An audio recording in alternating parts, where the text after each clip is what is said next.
Welcome back, ladies, gentlemen, and everybody else to Lundqvist Darkside versus Invulnerables. I'm still Darkside, still joined by Rail, and I think we have a series on our hands, Rail. That wasn't what we expected going in.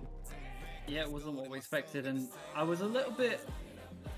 I'm gonna say, I was a little bit shocked because I expected a bit more pressure for that Kazakhs to do stuff, but instead, there was just no pressure anywhere for them. The only pressure they got was mid, and then they would just collapse 3-4 members mid so Zoe can't pressure. And it was just so smartly played by Darkside. When we seen that dragon fight, I was like, okay, I mean, this isn't good for Darkside. If we see this again, they probably will get massively behind and start losing the game. But Inno on the back line, just buying everyone's attention, being annoying as possible. Even in that fight where it was doomed for them. Yeah. In a doomed fight, they came up with 2 kills, nearly 3 kills. I mean, that says a lot. I remember even during the call for that fight, I was thinking the Kali was just going to tear through them all because got a double kill. I was like, okay, maybe Invulnerables aren't actually going to win this fight. So I said that I told a lie and that Invulnerables weren't going to win it, and then they ended up winning it because the Kali eventually did die. But it looked so good from the Kali. I struggled to find fault with the Kali at all that game. Really well done. Yeah, pretty much. And that amazed and outplayed the 1v2 in the bot lane as well. They tried punishing Akali and it just went so bad for them. I mean, end of the day, this is a best of 3. Adaptation is very important, so I hope to see a full switch around from Invulnerables, switch up their comp entirely. Don't go for the Kazakhs, don't go for the Draven, just flip everything entirely, go for something different. Maybe you go for the Jinx. Jinx is very strong right now with a lethal tempo. One of the strongest AD carries on current patch, which is interesting, because before this, how often could you say you've seen Jinx? Not in several patches. Fairly sure. They had to make her usable because of Arcane, Real. Exactly. I mean, if you're gonna get Spy is good now as well somehow. If you're gonna get a free skin, they're gonna nudge you in the right direction, and they're gonna go, hey, see that skin over there? That's yours. Guess what? Let me just slide you this buff. Let me slide you this one over here. There you go. No one will see it. Don't worry. We've fooled everyone. Just let the buff happen. It's like Ivan's getting a buff. Everyone's kind of shocked by that. I haven't seen Ivan for quite a while, actually, to be honest, and he's somehow slid in himself getting a buff next patch. So that's because there's like 3 players in EU that play Ivern. That's why. That's why you never see an Ivern. And the fact that he had his Dunk Master Ivern skin as well, which is a horrible skin that I think only one person has ever liked. Yeah, it's not not a fun champion. I mean, you're not wrong. It's always the Ivans. When you come across them, you're like, okay, this is going to be an Ivan main. Like, this is not going to be like first time pick. It's something you can't do. Yeah, you check their OPGG and they have like an 89% play rate of Ivern, and the only other times that they haven't played Ivern is when he's banned. Because someone's like, oh, I saw an Ivern today. Better ban Ivern.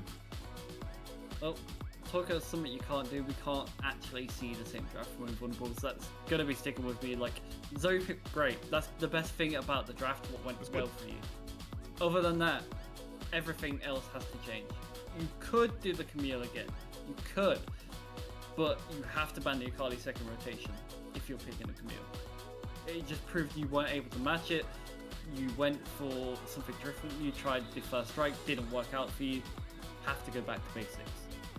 Yeah, gotta revamp things almost entirely. I think the Draven Nautilus is actually fine as well, but it just showed that they, without the agency from the jungler and without their intervention in the bottom side, it just was so difficult for them to play. And then the fact that they had Jungle J down the bottom side frequently as well really spelled their doom. And so far, the bans, they're the exact same as last time. Happy to see Nocturne's gone. We don't get no black screen simulator. We don't get to see people just not allowed to play the game. I actually just despise playing against that champion when it gets ahead. I love playing him though. He's so fun. I can't lie. I did enjoy abusing him when the top lane Nocturne was a thing. I never did. I played top lane Nocturne when Vedius was known for playing Nocturne mid lane, because I preferred him top, and he's really good into things like Yasuo, and I used to counterpick Yasuo and just destroy them. But that was like attack speed Nocturne, not like stride breaker Nocturne. Well, why are you saying that? We said Invulnerables could pick the Jinx first. They can't anymore. Darkside read it. Darkside said, you know what? You need to change things up. What is the best priority pick AD carry right now? We think it's Jinx, and we're not gonna let you have it. Yeah. Gotta pick something different. Are you gonna lock in the Draven? In some ways, I think so. In other ways, I'm like, maybe not. But they opt in for a better jungler this time, by most accounts, and it's the Xin Zhao. Like every account for me, this is just so much better for what they want. If the enemy team does First strike Xin Zhao. Oh my god, don't get me started. It's coming. If the enemy team does pick Cockmore, you can block off so much of that damage just from your ultimate alone. You can buy literally like 5-6 seconds of time for your team to work their way in. So I like this change of plan. Yeah, it's a good change. I think everyone's happy with that. Talon locked in now for Lundqvist Darkside, and looks like that'll be a lane Talon. Maybe? If they lock in the fiddle, it has to be. Unless it's like support fiddle or like fiddle in the middle. I haven't seen that in a very long time. Yeah, last time I seen that was the tank fiddle build, where you rush that frozen with heart.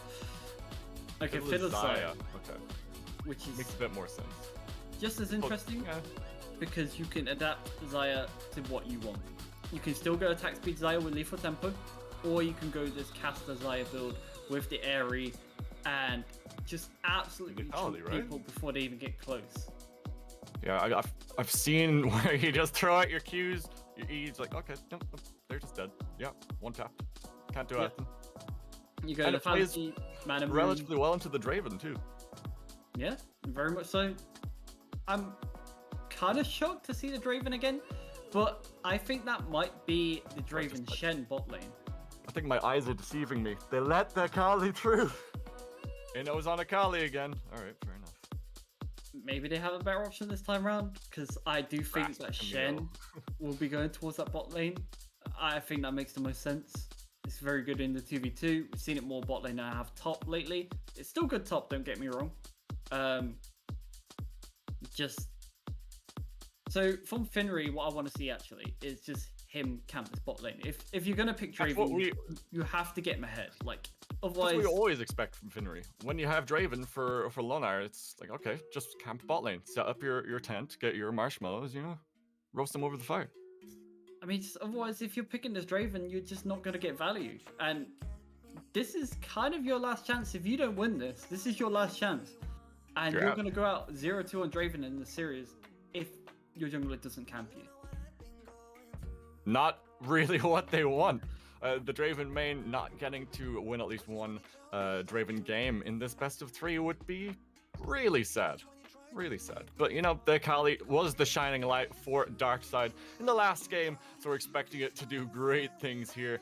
But what do you pair up versus on the side of Invulnerables? What do you match it up into? Already some of the things I would pick are already banned. The Victor wouldn't be bad because you can just actually farm and keep her at range for most part of the game till later stages.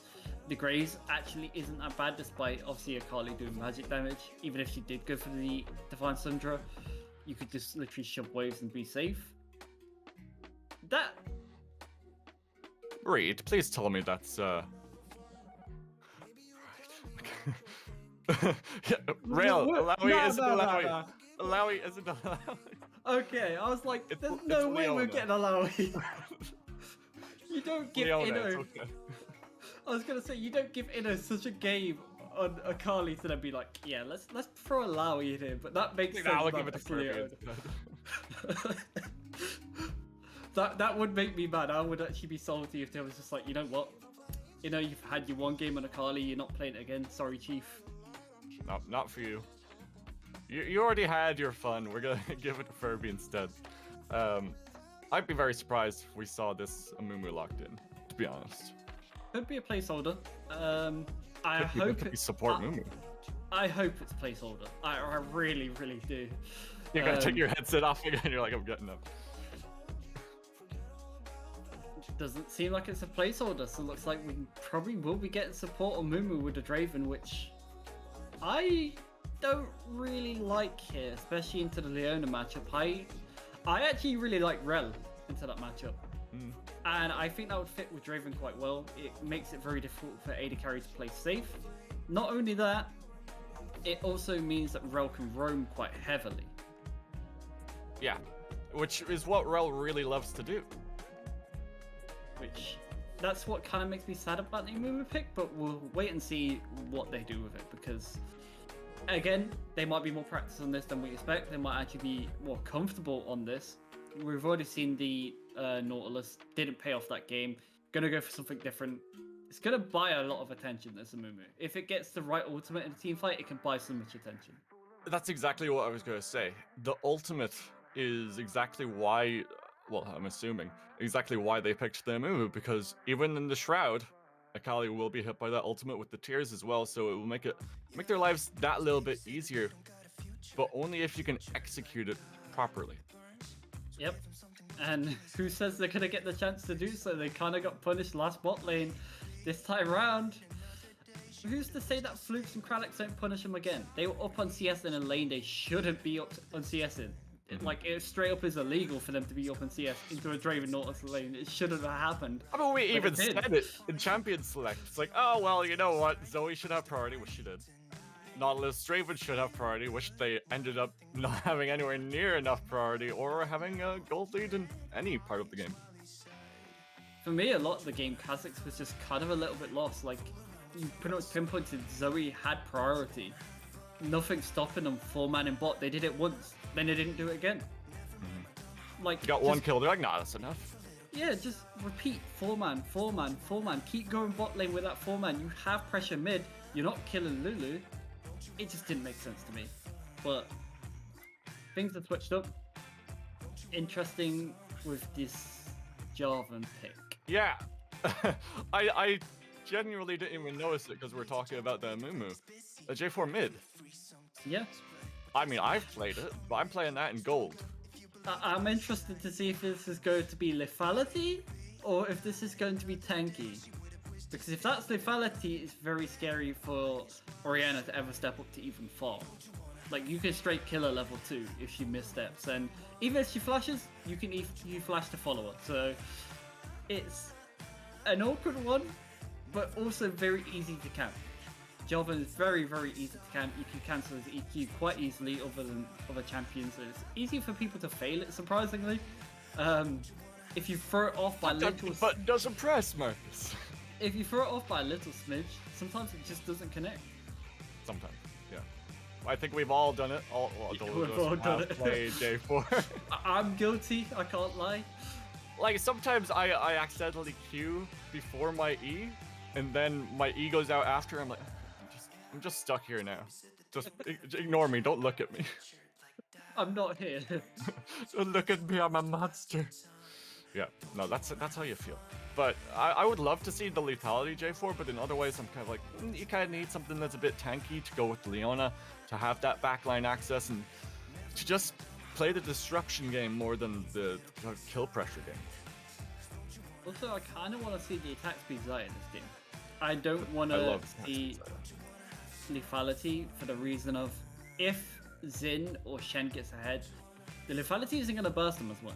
They're going to be very, very tanky. The burst isn't going to matter too much for them. And you're not going to have the consistent damage to do these dragons, barons very fast. Or even take towers. Or lethality will be okay for towers, but not as good. But the main thing is them objectives. If you don't have the Zygon attack speed, the rest of your team don't really back up your baron damage.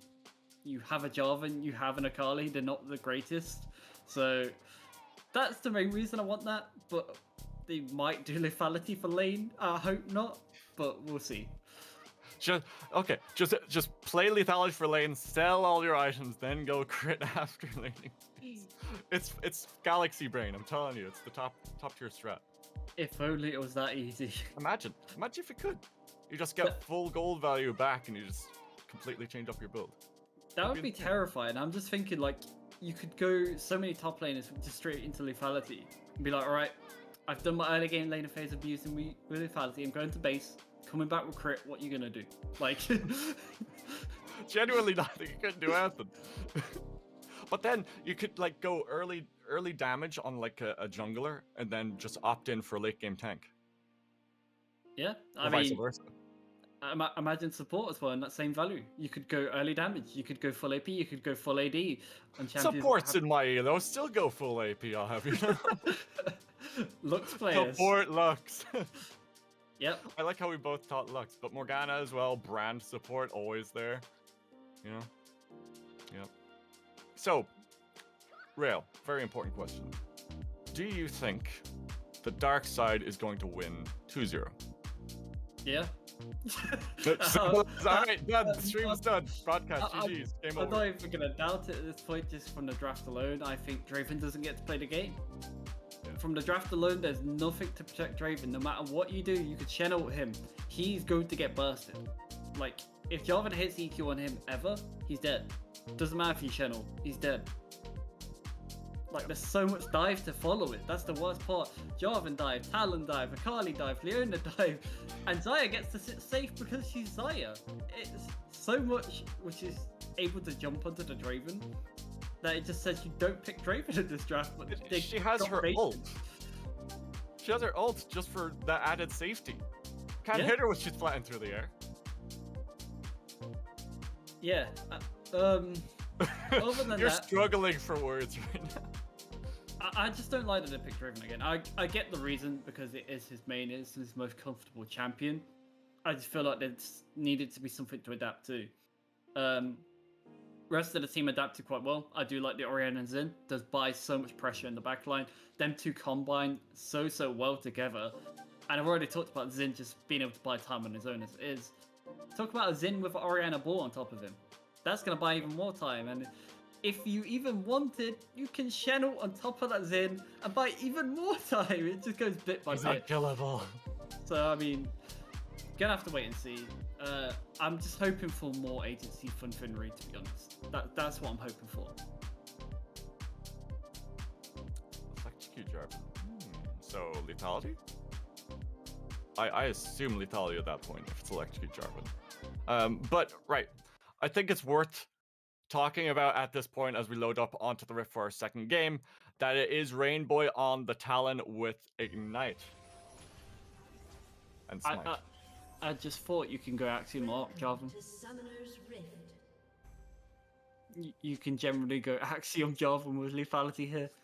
And he'll probably go Ultimate Hunter on top of that. Jarvan can basically permanently have Ultimate. I hear you like ults with your ults. I hear you like being stuck in a small area with me. Oh, he's ingenious. I'm interested. I'm interested to see how this goes. I'm going to be heavily watching mid lane this game for me. I can't wait to see how that shakes out. It's really interesting. Draven started Doran's Blade. Not longsword 3 pots. Minions have spawned. Which is very interesting because Xayah has a decent amount of poke to deal with. Scared? Even though Xayah is going attack speed, it's still a decent amount of poke. I think maybe Doran's Shield. I still think No. longsword 3 pots is the best start you can do right now.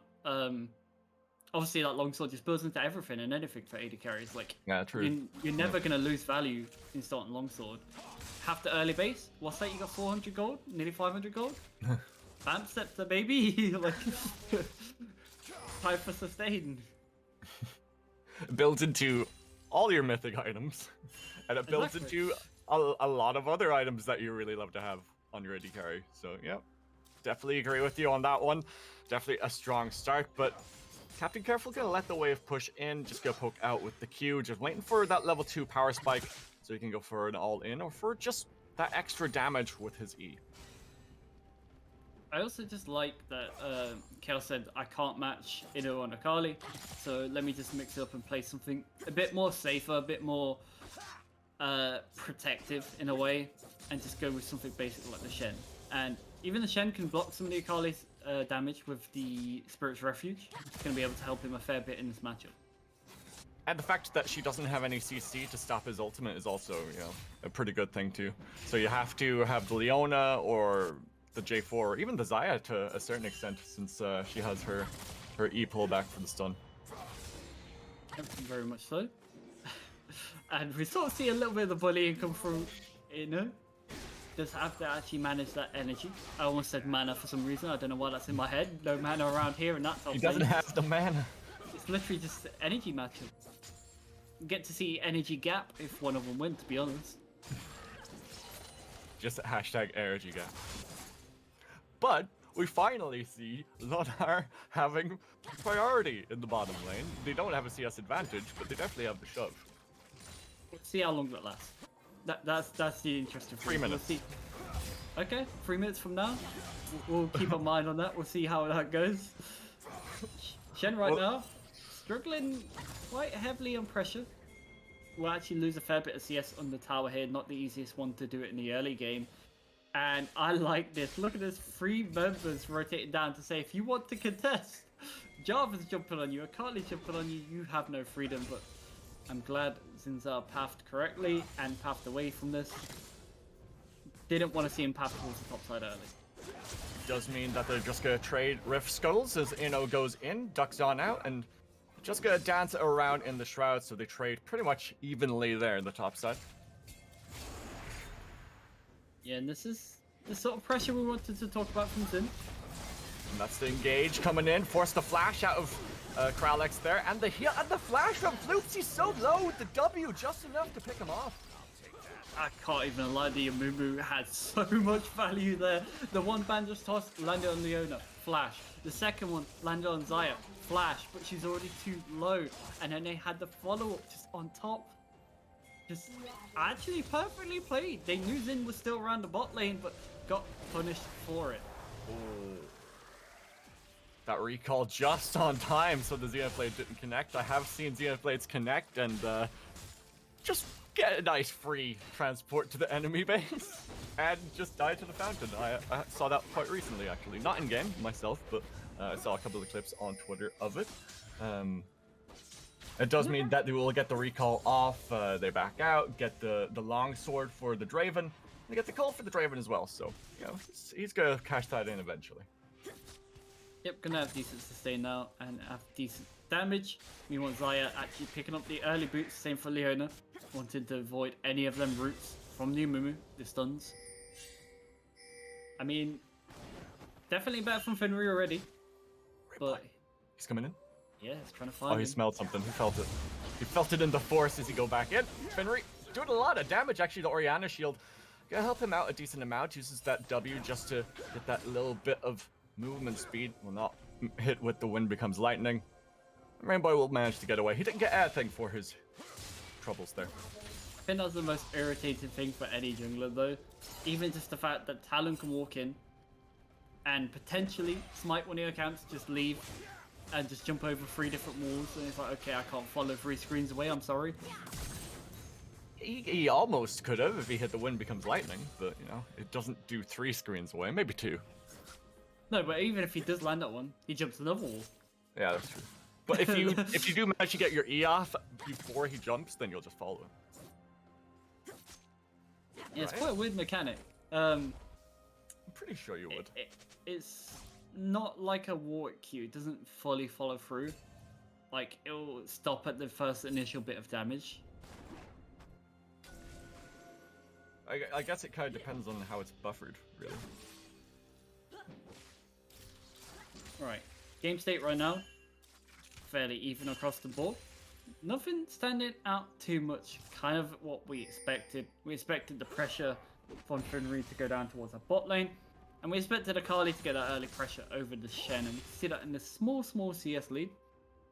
I'm quite interested to how Jarvan actually is keeping up in CS in that mid lane so well. Can be that corrupting helping him out to sustain anyway.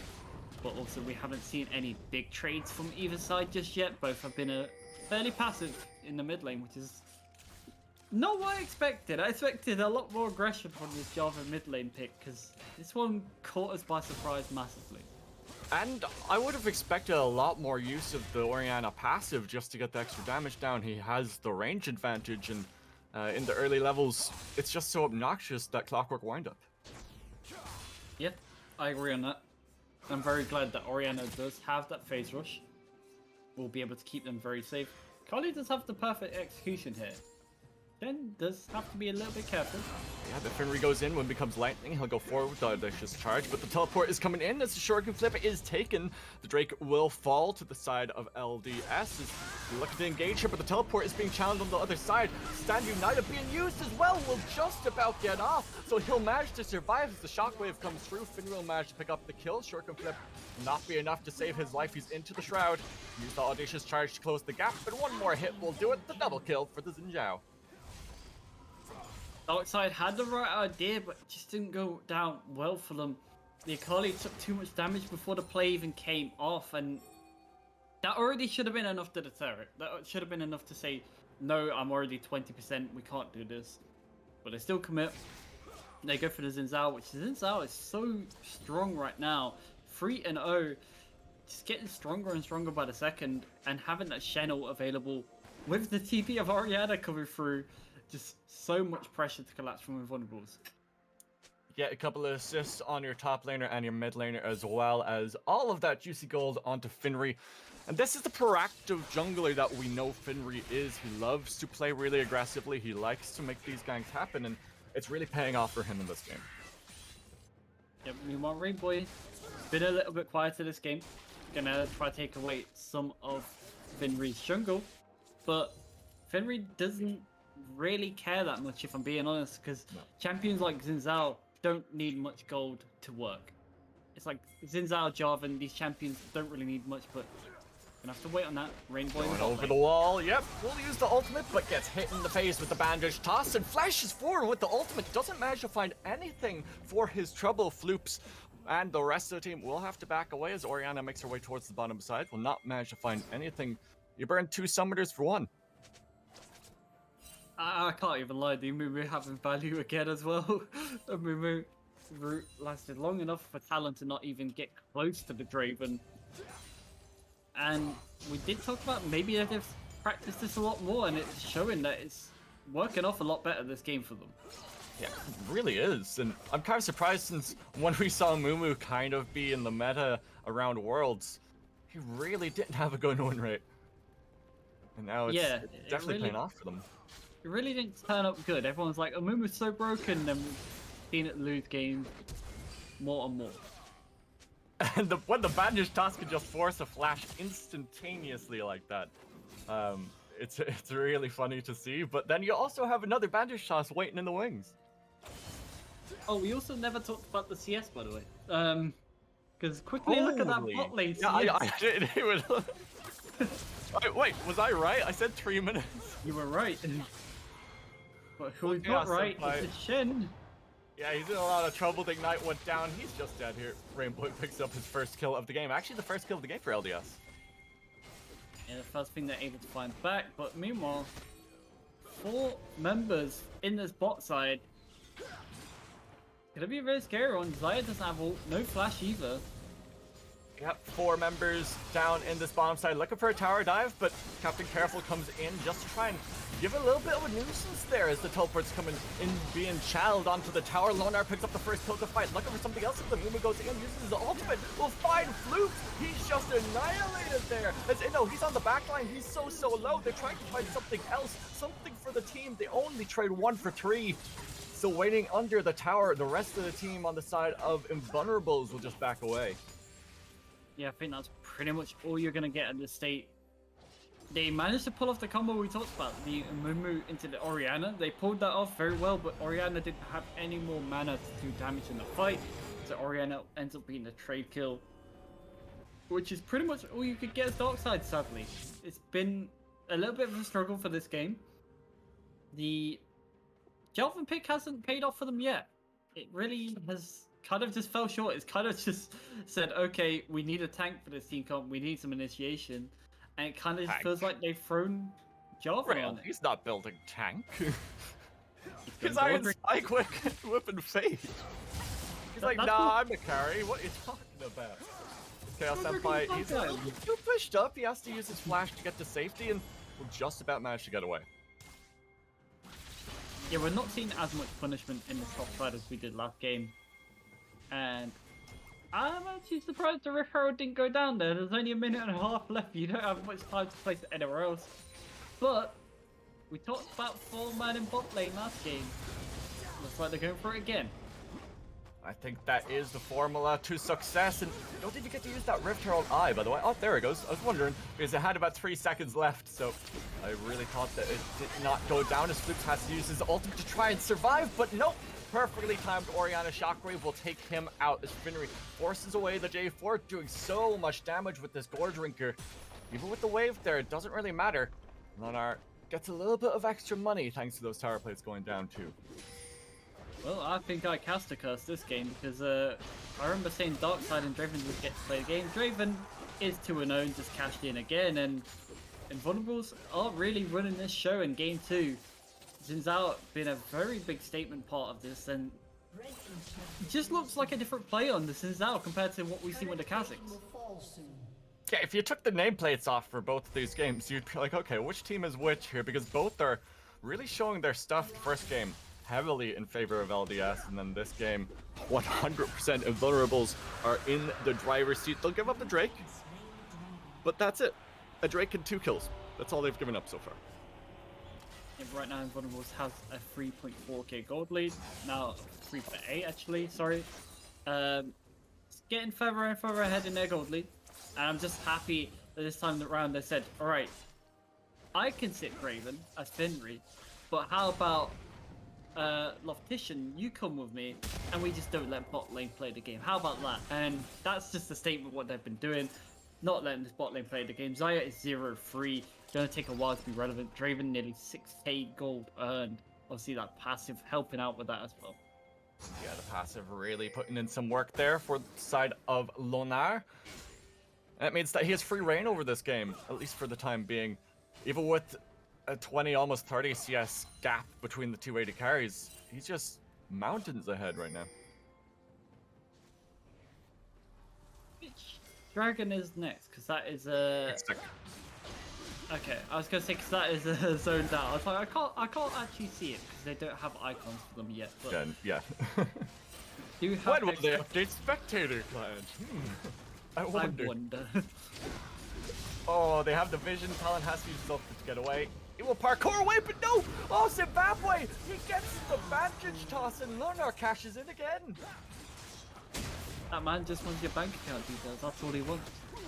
The man is a bit of a prince under Mumu and just actually finding so many plays, and again, Mumu is finding value. We doubted it, and he's saying, you know what? This is what a Mumu does. Haters gonna hate. And we're being shown up, and I am delighted that we're being shown up because it means they'll go to game 3 if they do manage to close this one out. Flukes has used his ultimate defensively yet again, and oh, the Jarvan finally having some use as he goes in with the Flagger Drag to find his first kill of the game. Yep, that's the sort of combo what I was referring to in the champion select. I was just like, this is very easy to like pull off when they get onto Draven, but it just never happened in the early stages. That's the first time they've found it, but Draven will become stronger and stronger. Just need to see if they can keep people in front of Draven is the main thing. If you have that Amumu playing Guardian, Bounty, Keeper, whatever you want to call it, then maybe he can survive this J4 combo with the Leona, with the Talon, the Kali hopping onto him. But of course, you still have Chaos Senpai on the Shen. He has that Stand United. He has the Spirit's Refuge as well that can do so much work in a team fight. Yeah, I think that's one of the big statements. The Shen is going to have a lot of value. I'm hoping we see the ult used aggressively on the Shen, just so people can go forward. And that's one of the best uses when you see Shen played correctly. When they just use it ult straight away and say, go forward, go in. Like, don't use it to save someone's life, just go in. Yeah, I definitely love the aggressive Shen ultimate. Especially on a Chemtech Soul map, you know? Where you're just in the fog and they don't know that you're coming. They know that you're in there on your own and then nope. Surprise! There's a Shen as well. Surprise, there's a Jarvan with a Talon. Yeah, okay. He could have used his ult, but then I guess he was the dash from Chaos Senpai, so it doesn't really matter in the end. Yeah, a little bit optimistic. They tried to find what they could, but... I mean, you gotta be optimistic in this game, Marcus, because you're down by 3,000 gold. Yeah, I mean, that's very true. And what I talked about earlier, Jarvan doesn't take much items to work with in this game, which is still a big valid point. Jarvan already has his gold drinker, has the steel caps as well. It's going to be enough for him to be relevant for at least the next 10 minutes before Draven gets towards that 3-arm spike. Because Draven, 2 stacks left on that cull, going to get a big inburst of gold. Already right now, he's probably sitting on a fair bit himself. Could actually build towards that Lord Dominix, which I think he will be. Don't want to see that collector, thank God. You're not a collector fanboy?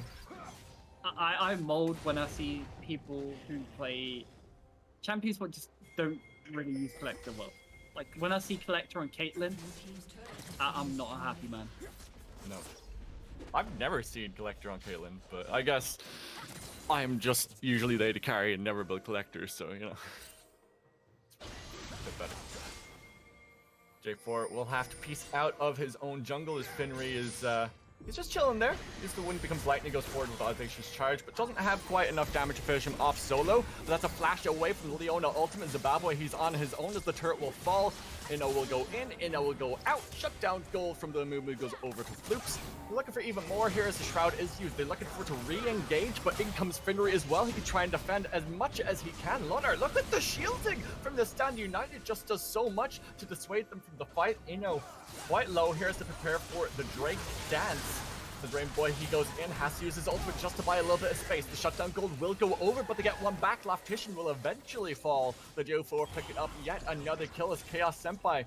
Once again, gonna try and force them away from this Drake. It's in a 1v4, make that a 2v4 once the Draven can come in. But Kralex, he is onto Lunar. Lunar gonna try and pump out some damage. You have no mana on Floops, but it really doesn't matter. The Talon just does so much damage. Chaos Senpai, he's all on his own yet again. But he might be able to find something back. Closes the gap with the flash. Might be able to find the double. One more auto attack will do it. Doesn't have enough to sustain. A Floops will eventually fell him. That is very painful for Invulnerables. Like, so many parts of this where Invulnerables have got so many members low but can't finish anyone off. Draven even kited back so well into the bot side of the jungle, but just couldn't get the finishing hit to just finish anyone at all.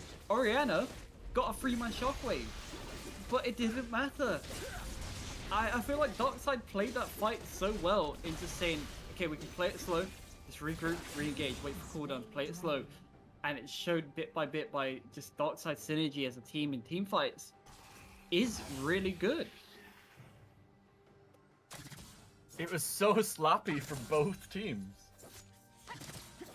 And the gold gap is now narrowed to just under 1,000 gold in favor of Invulnerables. They have the Drake advantage. They still have...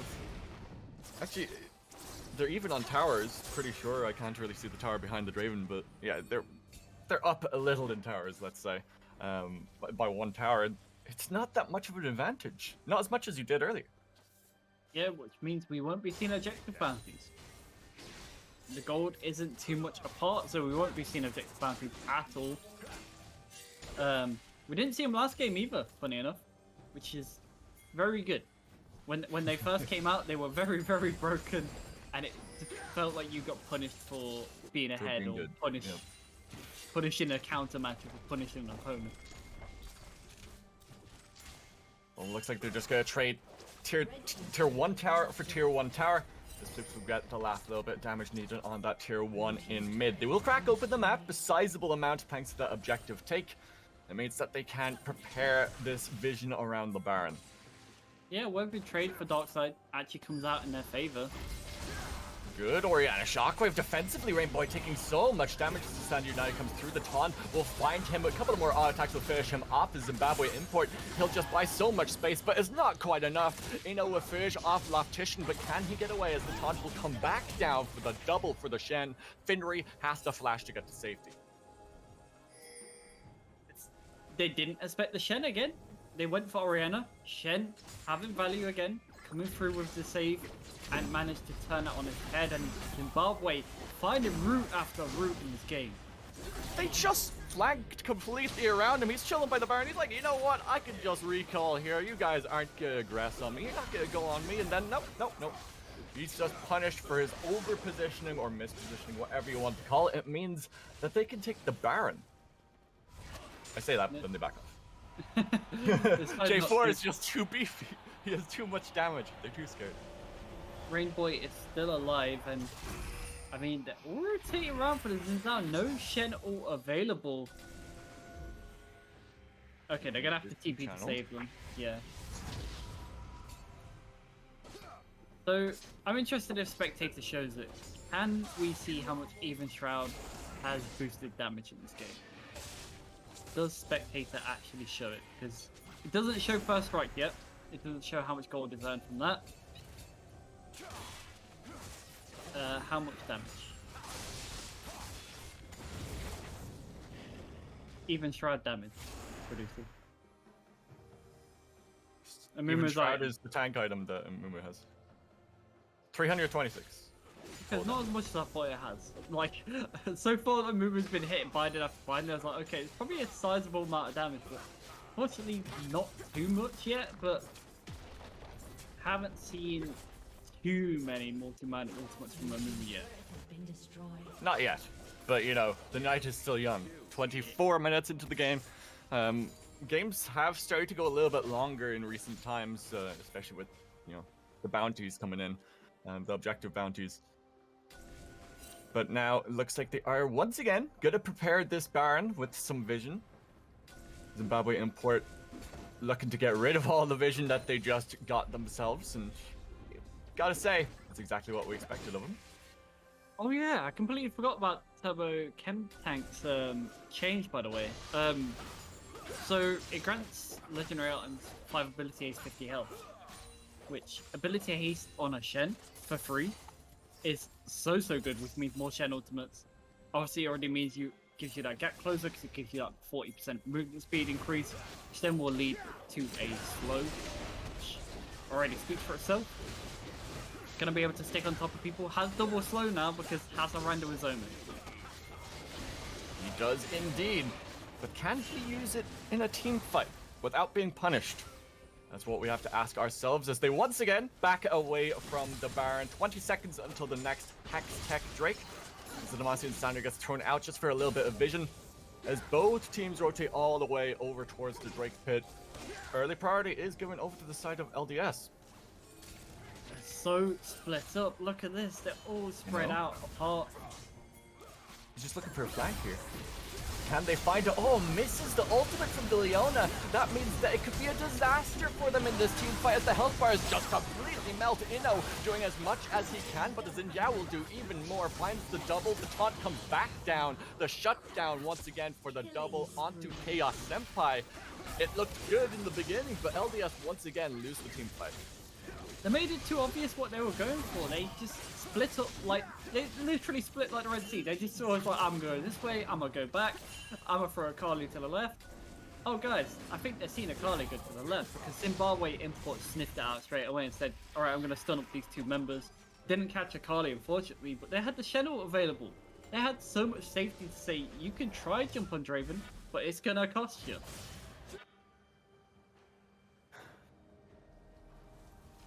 This Akali not doing quite as much as they would like, or quite as much as it did in the last game, but that's pretty good for Invulnerables. The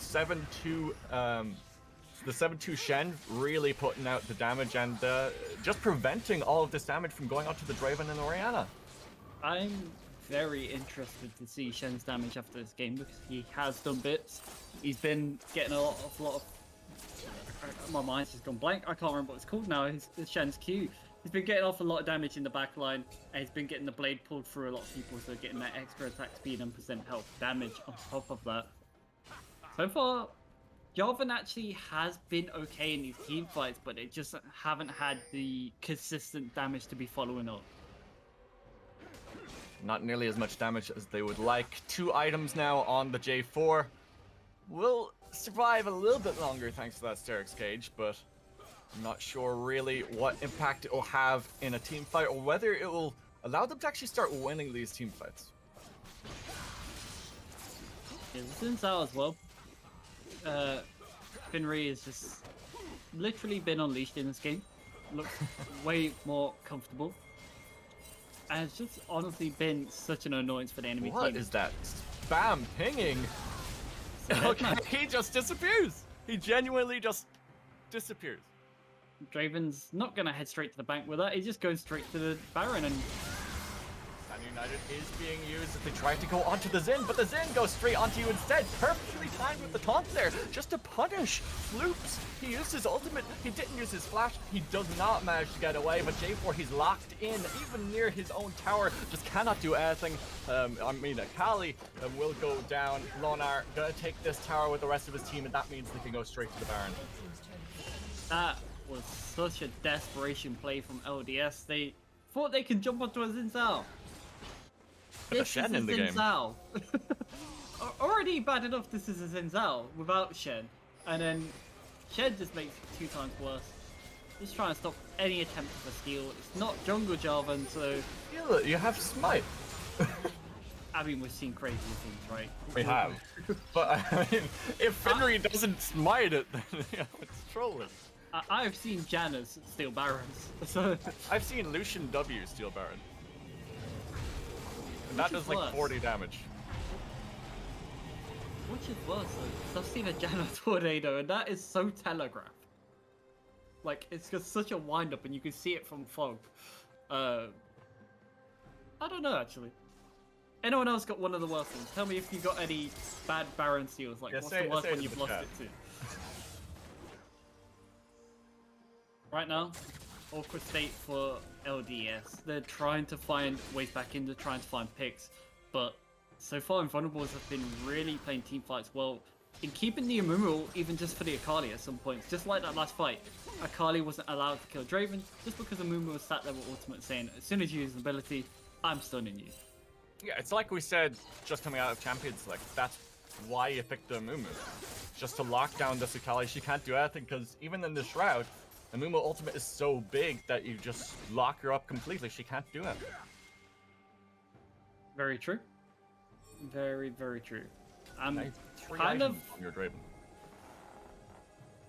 I mean, interesting enough, the gold isn't too far apart, despite Invulnerables kind of stomping every team fight at the moment.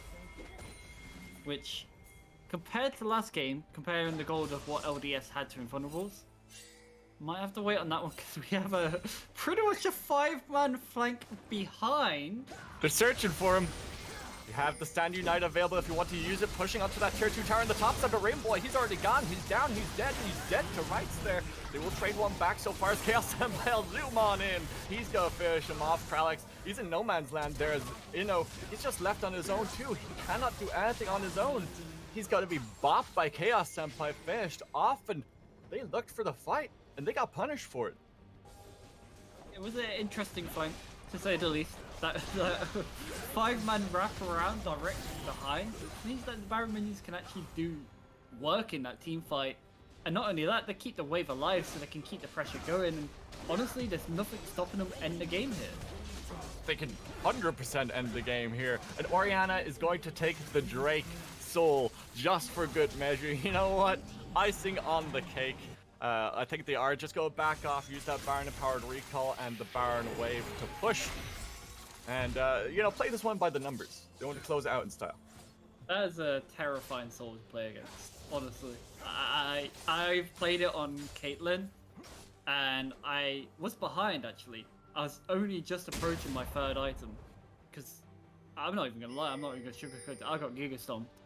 And then I headshot someone and pretty much one-shot him. I was like, okay. Bit good, this one.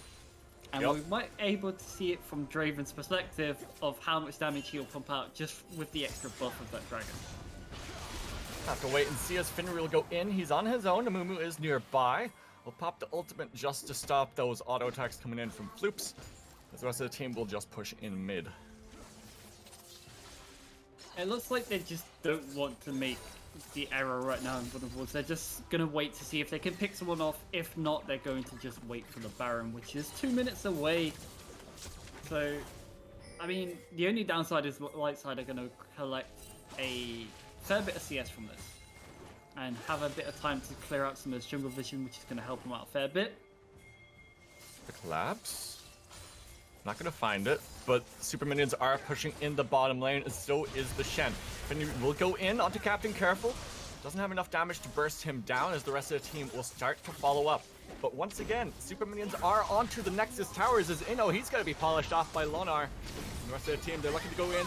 Whirling Death will just cut through the entire team, as Amumu will be bopped. He'll be taken out. That's a trade for one so far in the fight. Fidgery gonna go into Captain Careful underneath the tower. You're tanky, but not tanky enough to try and survive. Oh, you are! I tell a lie once again. Captain Careful will eventually go down, but that is going to almost be the ace. Only Loops is alive to try and defend the base. We're going to a game 3 as the ace will come through. They're onto the Nexus towers, then onto the Nexus. This game is all but done. Night and day performance from Invulnerables. Game 1 looked incredibly shaky. Game 2 looking like a complete different team. Like you said, if you turn off the nameplates, you wouldn't recognize this team. You wouldn't know who is who. You'd probably think this was Darkside to start off, but probably Invulnerables bouncing back really well. We talked about adaptability, and they showed it there. Despite picking the Draven again, they wrapped around a different comp with it. I feel like if you wanted to talk about MVP for that game, there were so many candidates. You're looking at Shen, you're looking at Finry, you're looking at Amumu. They all stand out so much. The small things like Amumu just sitting back so a Akali can never find a flank. The small things like Xin Zhao constantly just saying, I can go forward no matter what, no matter my HP. The minute you said there are so many candidates for MVP, I instantly thought Chaos Senpai on the Shen, but I was like, wait. There's the Xin Zhao that was just perma-aggressive, then the Amumu hitting every single bandage toss that he could care to throw. Blind half of the time. It was so good a performance, such a good performance from Invulnerables. As you said, night and day performance from game 1 to game 2, and I am so excited for this third game because I hope there's adaptability from both these teams going into it. I'm actually curious if we've got the stats right now because I want to know how much damage that Shen did. Like I said, the Shen did so much work. Hundreds of thousands. Fights. No, we don't have the stats. That's sad. Sad. Hopefully we'll find out, but who knows? Maybe after the next game we can keep the stats and talk about that. But we are going to go to a quick break before we bring you the third game of this best of 3. Whoever loses here, they're out. They're done.